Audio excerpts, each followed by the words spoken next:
온라인 특별 새벽 기도회를 여는 매일 기도. 오늘의 기도. 지혜가 나를 살립니다. 지혜가 제일이니 지혜를 얻으라. 내가 얻은 모든 것을 가지고 명철을 얻을지니라. 잠언 4장 7절. 살아보니 안다고 생각한 것에 걸려 넘어지고 익숙한 것에 속아 넘어가는 일이 많습니다. 내가 뭘 모르는지 알 수 없으니 어리석게도 넘어진 것에 또 넘어지고 속은 것에 또 속습니다. 주님인 항상 말씀 앞에 서게 하셔서 내가 아무것도 아니라는 것을 깨닫게 하십니다. 내가 무엇을 모르는지 일깨워 주십니다. 내가 얼마나 관역에서 빗나갔는지 확인하게 하십니다. 이 지혜가 나를 살리고 세상을 이기게 할 줄 믿습니다. 하나님 아버지, 불안 앞에서 두려워하지 않을 지혜를 주옵소서.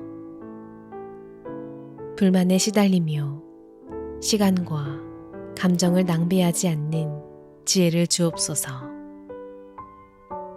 불평으로 나와 다른 사람을 소란하게 만들지 않을 지혜를 허락하옵소서. 말씀의 원칙에 따른 바른 우선순위, 그 분별의 지혜를 갈망합니다. 예수님의 이름으로 기도합니다. 아멘. 한 번 더 깊이 묵상하며 기도하시기 바랍니다.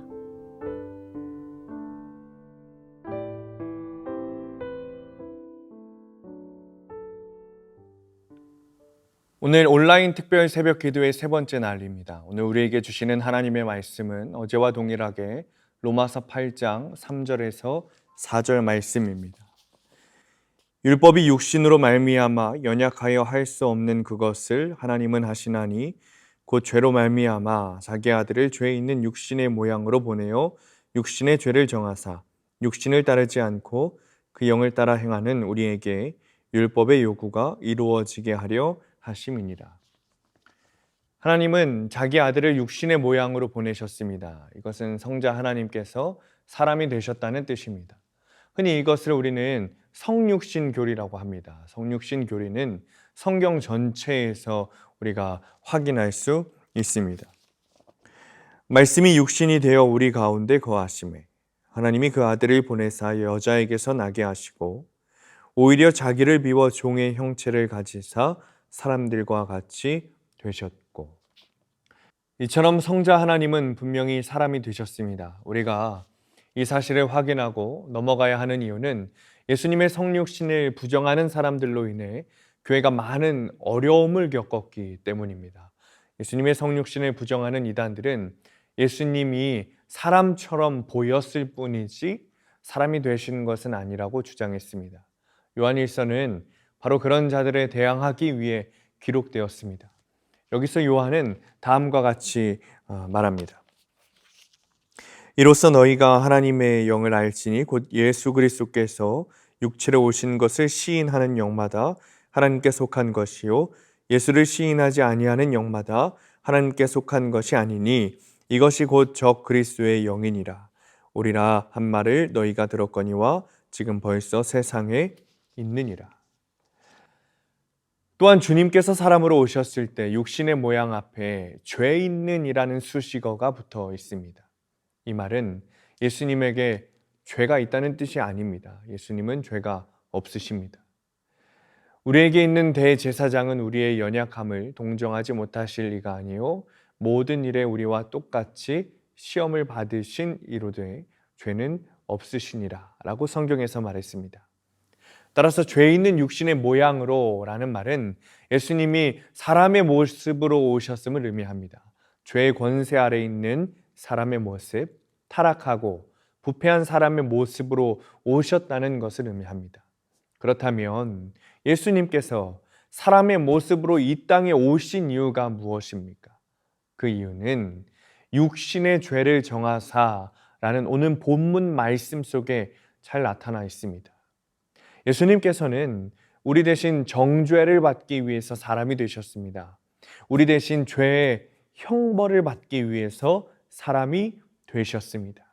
만약 사람이 되시지 않았다면 예수님은 정죄를 받으실 수도 없고 우리 대신 죄의 형벌을 받으실 수도 없는 것이죠.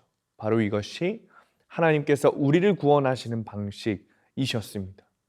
하나님께서는 자기 아들이 사람이 되게 하시고 자기 아들이 우리의 죄를 뒤집어 쓰게 하시는 방식으로 우리를 구원하신 겁니다. 따라서 예수님이 사람이 되신 것은 우리 대신 정죄를 받으시고 우리 대신 죽음의 형벌을 받으시기 위함입니다. 베드로는 이 사실을 이렇게 말했습니다. 친히 나무에 달려 그 몸으로 우리 죄를 담당하셨으니 이는 우리로 죄에 대하여 죽고 의에 대하여 살게 하려 하심이라.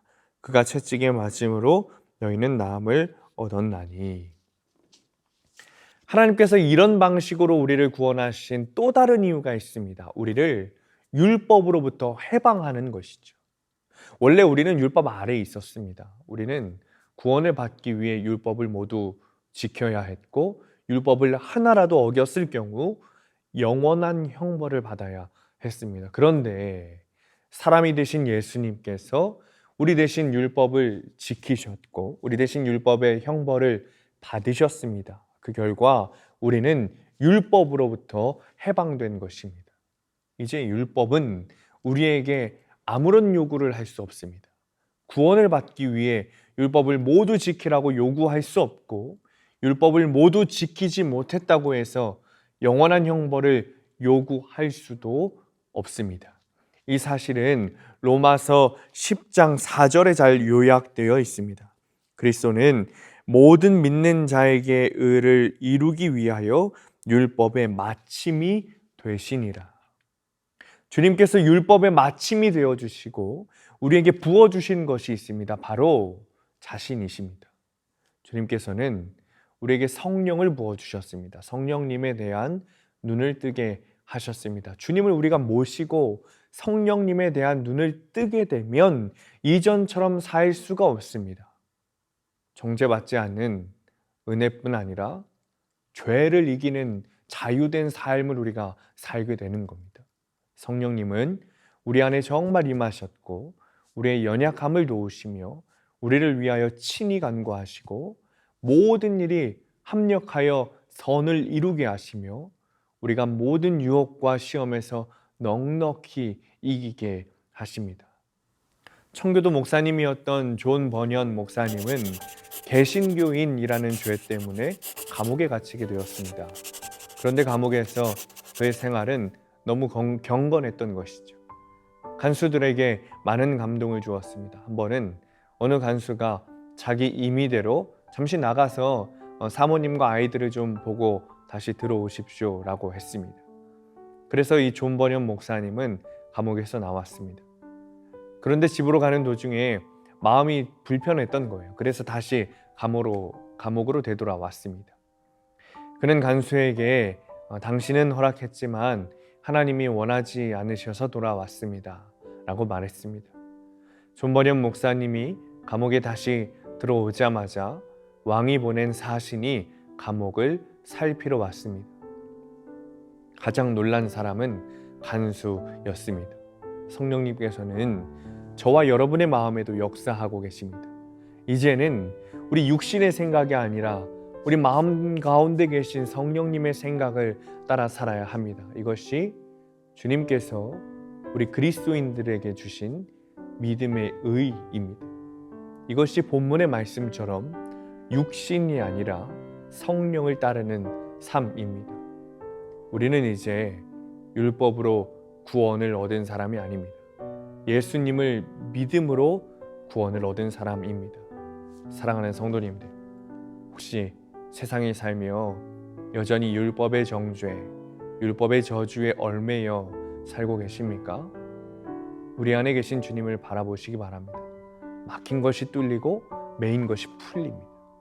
믿음을 사용하시기 바랍니다. 우리 안에 계신 주님과 동행해 보시기 바랍니다.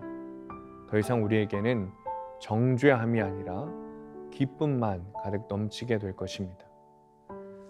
오늘도 주님 안에서 그리고 주님을 바라보며 살아가시며 언제나 승리하시기를 간절히 축원합니다. 기도하겠습니다. 주님 감사합니다. 주님, 이제는 우리가 율법에 속한 사람이 아니라 성령에 속한 사람임을 우리가 깨닫습니다. 우리 안에 주님 되시는 성령님을 모시고 살아가게 하시며 주님께서 인도하시는 그 삶을 살아가도록 하나님 축복하여 주옵소서. 오늘도 주님만 의지하고 주님만 바라보는 삶을 살도록 하나님 우리 수암교회와 모든 성도들 인도하여 주옵소서. 예수님의 이름으로 기도합니다. 아멘.